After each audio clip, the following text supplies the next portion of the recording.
প্রাচীনকালে এক মহিলা ছিল যার 4টি কন্যা ছিল। তারা সবাই ছিল সুন্দরী, তবে বড় মেয়ে ছিল তাদের মধ্যে সবচেয়ে সুন্দরী। তার নাম ছিল জিনব। তাদের বাবা মারা যান যখন তারা ছোট ছিল, তাই তাদের মা কাজে বের হতেন যাতে মেয়েদের জন্য খাবার আর পানীয়ের ব্যবস্থা করতে পারেন। তিনি মেয়েদের খুব যত্নে লালন পালন করেন যতক্ষণ না তারা বড় হয়ে বিয়ের বয়সে পৌঁছায়। জিনবের সৌন্দর্য ছিল অতুলনীয়।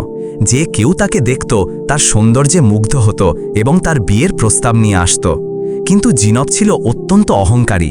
সে তার প্রতি আগ্রহী সব প্রস্তাবকারীকে কোনো কারণ ছাড়াই প্রত্যাখ্যান করত। সে নিজের মনে বলতো, আমি জিনব, এত সুন্দরী, আমি কি বাজারের কুলি বা গরিব কৃষকের সাথে বিয়ে করব? না, এটা কখনো হবে না। আমার সৌন্দর্যের জন্য রাজপ্রাসাদ, সুলতান বা রাজারা উপযুক্ত। জিনব তার সৌন্দর্য নিয়ে খুবই গর্বিত ছিল। তাদের পাশের বাড়িতে এক যুবক থাকত, নাম আব্দুর রহমান। সে ছিল সুদর্শন, কিন্তু তার পিঠে কুঁচ ছিল। আব্দুর রহমান জিনবের প্রতি পাগলের মতো প্রেমে পড়েছিল।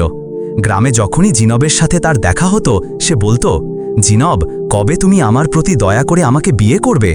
কিন্তু জিনব তাকে কঠোরভাবে প্রত্যাখ্যান করে বলতো, পৃথিবীর সব পুরুষ যদি মরে যায় আর তুমি একা বেঁচে থাকো, তবুও আমি তোমাকে বিয়ে করব না, আল্লাহর কসম। আব্দুর রহমান জিনবকে পাগলের মতো ভালোবাসত। তার কঠোর কথা সত্ত্বেও সে হতাশ হতো না।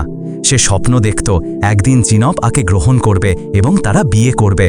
দিন যায়, কিন্তু জিনব তার প্রতি আগ্রহী সকল প্রস্তাবকারীকে প্রত্যাখ্যান করতে থাকে। শ্রমিক, ব্যবসায়ী, কৃষক, এমনকি জ্ঞানী ব্যক্তিরাও তার কাছে প্রস্তাব নিয়ে আসে, কিন্তু সে কাউকেই পছন্দ করত না। তার অহংকার কমেনি। তার মা আয়েশা জিনবের এই আচরণে অসন্তুষ্ট ছিল। তিনি তাকে বললেন, তোমার এই আচরণ আমার পছন্দ নয়। তুমি কোনো যুক্তিহীন অজুহাতে সব প্রস্তাব প্রত্যাখ্যান করছো। কাউকেই তোমার পছন্দ হয় না। তুমি নিজেকে কি ভাবো? আল্লাহর জন্য একটু বিনয়ী হও মা। এভাবে চললে তুমি বয়সে বড় হয়ে যাবে, আর কেউ তোমার কথা জিজ্ঞেস করবে না।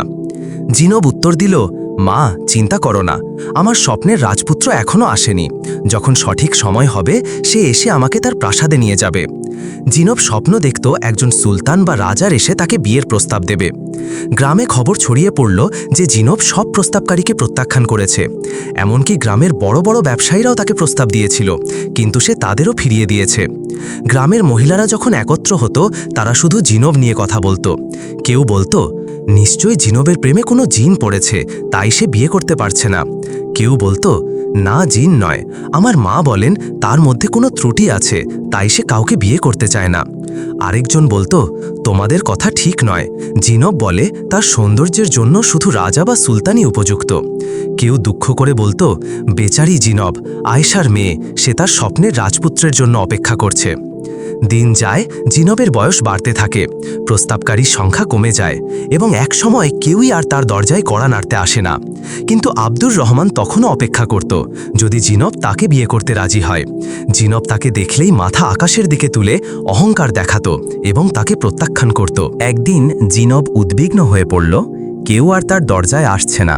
সে নিজের মনে বলল, এটা কি হলো জিনব? কেউ আর তোমার দরজায় কড়া নাড়ছে না।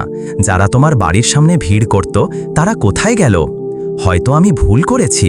মায়ের কথা ঠিক ছিল, আমার বিনয়ী হওয়া উচিত ছিল। এখন থেকে যে প্রথম প্রস্তাব নিয়ে আসবে তাকেই আমি গ্রহণ করব। একদিন জিনবের মা আয়েশা বাজারে গিয়েছিলেন। সেখানে গ্রামের এক মহিলার সাথে দেখা হলো। সে বলল, আসসালামু আলাইকুম আয়েশা আপা। আয়েশা উত্তর দিলেন, ওয়ালাইকুম আসসালাম। মহিলা বলল, আমি তোমাকে বলতে চাই, যদি তুমি রাজি থাকো, আমরা এই সপ্তাহের শেষে আমার স্বামী আর ছেলেকে নিয়ে তোমার মেয়ের বিয়ের প্রস্তাব নিয়ে আসব। আয়েশা বললেন, হ্যাঁ, কেন নয়, তোমরা স্বাগত। আয়েশা বাড়ি ফিরে জিনবকে বললেন, জিনব, তৈরি হও, আমাদের প্রতিবেশী তার স্বামী আর ছেলেকে নিয়ে তোমার বিয়ের প্রস্তাব নিয়ে আসবে। এবার তুমি তাকে গ্রহণ করবে মা, এই সুযোগ হাতছাড়া করো না, কোনো শর্ত দিও না। জিনব বলল, ঠিক আছে মা, আমি তাকে গ্রহণ করব, সে যেমনই হোক, আমি কোনো শর্ত দেব না। প্রস্তাবের দিন এলো। বর তার বাবা মায়ের সাথে এলো। আয়েশা তাদের স্বাগত জানালেন, চা আর মিষ্টি দিলেন। তারা চা পান করল, মিষ্টি খেলো। তারপর বরের বাবা বললেন, যদি তোমরা রাজি থাকো, আমরা তোমার মেয়ের বিয়ের প্রস্তাব নিয়ে এসেছি। আয়েশা বললেন, স্বাগত, তোমাদের চেয়ে ভালো আর কে হতে পারে? বরের মা বললেন, তোমার মেয়ে আমনাকে ডাকো, আমরা তাকে দেখতে চাই। আয়েশা আমনার নাম শুনে অবাক হলেন। আমনা ছিল জিনবের ছোট বোন। তিনি বললেন, তুমি জিনবের কথা বলছো তাই না? বরের মা বললেন, না আয়শা আপা, আমরা আমনার জন্য প্রস্তাব নিয়ে এসেছি, জিনবের জন্য নয়। আয়শা হতবাক হয়ে গেলেন। তিনি ভেবেছিলেন তারা জিনবের জন্য এসেছে, কারণ সে বড় মেয়ে। তিনি উঠে আমনাকে ডাকতে গেলেন। তখন জিনব, যিনি সব কথা শুনেছিলেন, হতবাক হয়ে বসেছিলেন। তিনি বুঝতে পারলেন তার আর কেউ চায় না, এখন তার ছোট বোনদের পালা। আমনা বরের প্রস্তাবে রাজি হল, বিয়ে করল এবং তার স্বামীর বাড়ি চলে গেল। কয়েকদিন পর আরেকজন এলো, জিনবের দ্বিতীয় বোন সাফিয়ার বিয়ের প্রস্তাব নিয়ে। আয়শা তার সাথে আলোচনা করে রাজি হলেন। সাফিয়াও বিয়ে করল। তার বিয়েতে উপস্থিত একজন জিনবের ছোট বোনকে দেখে পছন্দ করল এবং তার বিয়ের প্রস্তাব দিল। সেও বিয়ে করল। এখন আয়শার সব মেয়ে বিয়ে করেছে, শুধু জিনবক ছাড়া। কেউ আর তার জন্য প্রস্তাব নিয়ে আসে না। গ্রামের মহিলারা জিনবক নিয়ে কথা বলতো। তারা হাসতে হাসতে বলতো, আয়শার সব মেয়ে বিয়ে করেছে, শুধু জিনবক বাকি, বেচারি এখন বুড়ি হয়ে গেছে। কেউ বলতো, শুনেছি কেউ তাকে ডেট করছিল, সেই তাকে ছেড়ে দিয়েছে। আরেকজন বলতো, আমার মনে হয় তার মধ্যে জিনের ভূত আছে, বাসমাল্লাহ, সেই তাকে বিয়ে করতে দিচ্ছে না। জিনবক যখনই কাঠ কুড়াতে বা পানি আনতে যেত, মানুষ তাকে বুড়ি বলে ডাকত। এটা তাকে খুব কষ্ট দিত। সে তার অহংকারের জন্য অনুতপ্ত হতো। যারা তাকে বিয়ের প্রস্তাব দিয়েছিল তাদের প্রত্যাখ্যান করার জন্য। দিন যায়। এক রাতে জিনবক আর তার মা একসাথে রাতের খাবার খাচ্ছিল। হঠাৎ তারা আনন্দের চিৎকার শুনল। জানালা দিয়ে উঁকি দিয়ে তারা দেখল একটি নববধূ আব্দুর রহমানের হাত ধরে আছে। তারা বুঝল আব্দুর রহমান বিয়ে করেছে। এটা জিনবের জন্য বড় ধাক্কা ছিল। আব্দুর রহমান, যে তার জন্য পাগল ছিল, যাকে সে বারবার অপমান করেছিল, সে এখন বিয়ে করেছে। জিনবক মনে মনে ভাবল, আমি তাকে বলেছিলাম পৃথিবীর সব পুরুষ মরে গেলেও আমি তোমাকে বিয়ে করব না।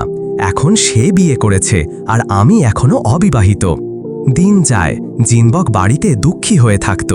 গ্রামের মহিলারা তাকে বুড়ি বলে ডাকত আর হাসত। তারা আয়শাকে বলল, জিনবের উপর জাদু করা হয়েছে, তাই সে বিয়ে করতে পারছে না। একজন মহিলা বলল, আমি একজন জ্ঞানী লোককে চিনি, যিনি শরিয়া মোতাবেক রুকাইয়া করেন। তিনি জিনবের জাদু ভাঙতে পারবেন আর সে তৎক্ষণাৎ বিয়ে করতে পারবে। চলো, আমি তোমার সাথে এখনই যাই। তারা বাড়ি গিয়ে জিনবককে রাজি করালো। জিনবক তাদের সাথে শেখের কাছে গেল। শেখ কিছু আচার অনুষ্ঠান করল, কিছু অদ্ভুত মন্ত্র পড়ল।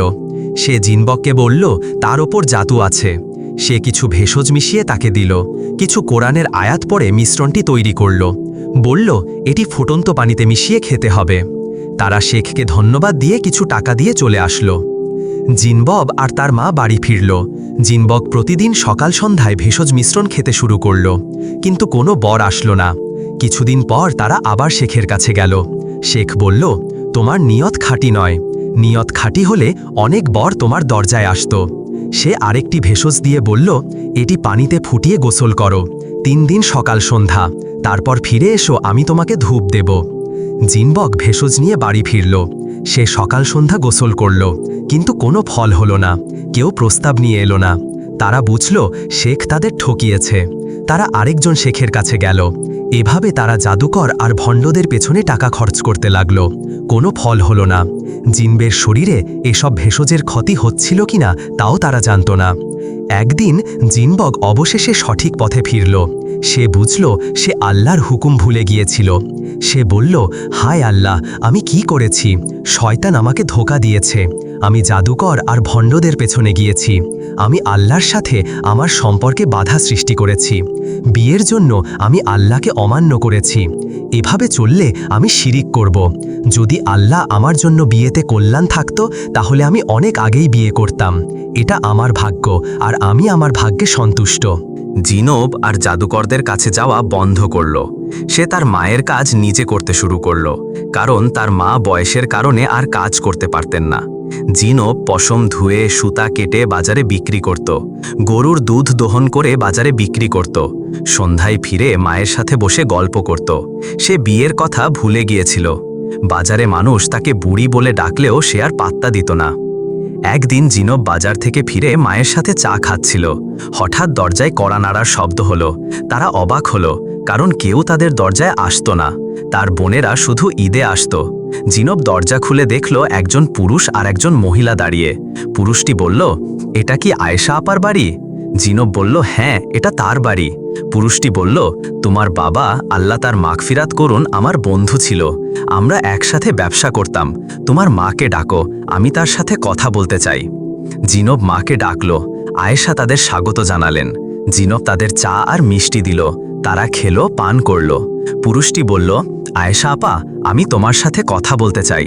একদিন আমি আর তোমার স্বামী দোকানে ব্যবসা করছিলাম। তখন তোমার বড় মেয়ে জিনব এলো। মাশাআল্লাহ, সে খুব সুন্দরী ছিল। আমি তোমার স্বামীকে বলেছিলাম আমি তাকে আমার ছেলের জন্য বিয়ে করব। তিনি রাজি হয়েছিলেন এবং প্রতিশ্রুতি দিয়েছিলেন যে জিনব বড় হলে আমার ছেলের সাথে তার বিয়ে দেবেন। এখন আমার ছেলে বিয়ের বয়সে পৌঁছেছে। আমি তাকে জিনবের কথা বলেছিলাম, কিন্তু সে তার চাচাতো বোনকে বিয়ে করতে চেয়েছিল। আমি তাদের আলাদা করতে পারিনি, কিন্তু তার চাচাতো বোন বিয়ের 2 দিন আগে মারা যায়। আমার ছেলে অনেক দিন দুঃখে ছিল, বিয়ের কথা ভাবেনি। সম্প্রতি আমি তাকে জিনবের কথা মনে করিয়ে দিয়েছি।